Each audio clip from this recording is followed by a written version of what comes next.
என்னது உங்களுக்கு எவ்வளோ பெரிய பிம்பிளாக இருந்தாலும் அது இப்படின்றதுக்குள்ளே மறைக்க முடியுமா? Hey beauties, secret reveal part number 5 பார்க்கலாமா? ஃபஸ்ட்டு பிம்பிள் எப்படி வருதுன்னு பார்க்கலாமா? ஒன்று உங்கள் கட் ஹெல்த்தோட ப்ராப்ளமாக இருக்கும். அப்படி இல்லைன்னா உங்கள் மண்டை மேலே வச்சுட்டு சுற்றுற உங்களோட டேண்ட்ரஃபோட ப்ராப்ளமாக இருக்கும். இது ரெண்டுத்தில் எதனாவது ஒரு ப்ராப்ளம் இருந்தாலும் உங்களுக்கு பிம்பிள் வர்றதுக்கான சான்சஸ். நான் சொன்ன ரெண்டுமே இல்லை அப்படின்னா அப்போது நீங்கள் ஆயில் ஐட்டம்ஸ் ஒன்று அதிகமாக கன்சியூம் பண்ணியிருக்கணும். அப்படி இல்லைன்னா நீங்கள் மேக்கப் ப்ராப்பராக ரிமூவ் பண்ணாமல் ஆரல்ஸ் உங்களோட ஃபேஸை ப்ராப்பராக கிளென்ஸ் பண்ணாமல் நீங்கள் வந்து கோயிங் டு ஸ்லீப் அப்படின்னாலுமே கண்டிப்பாக உங்களோட பிம்பிள்ஸ் வந்து வர்றதுக்கான சான்சஸ் இருக்குது. ஸோ வந்த பிம்பிள் எப்படி மறைக்கிறது அப்படின்னு கேட்டிங்கன்னா நான் சொல்கிற ட்ரிக்கை ஃபாலோ பண்ணுங்கள். உங்களுக்கு பிம்பிள் மார்க்கு பிளாக்காக இருந்துச்சு அப்படின்னா ஒரு ஆரஞ்சு கன்சீலர் ட்ரை பண்ணுங்கள். அதுக்கு மேலே உங்களோட ஃபவுண்டேஷன் ஷேடை போட்டிங்கன்னா உங்களோட ஸ்கின்ல அது சூப்பராக பிளெண்ட் ஆகிடும்.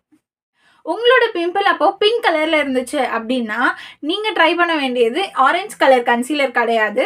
நீங்கள் ட்ரை பண்ண வேண்டியது இந்த க்ரீன் கலரான கன்சீலர். க்ரீன் கலர் கன்சீலர் போட்டு அதுக்கு மேலே உங்களோட ஃபவுண்டேஷன் ஷேட் போட்டிங்கன்னா சூப்பராக பிளெண்ட் ஆகும். இதுக்கு மேலே பவுடர் செட் பண்ணிவிட்டு உங்கள் மேக்கப்பை சூப்பராக கம்ப்ளீட் பண்ணிக்கலாம். இதே மாதிரி நிறைய சீக்ரெட்ஸை நீங்கள் தெரிஞ்சுக்கணுன்னா மறக்காமல் இந்த வீடியோவுக்கு லைக் பண்ணிவிடுங்க. அப்புறம் மறக்காமல் க்ளோ டாக்ஸை சப்ஸ்கிரைப் பண்ணிக்கோங்க.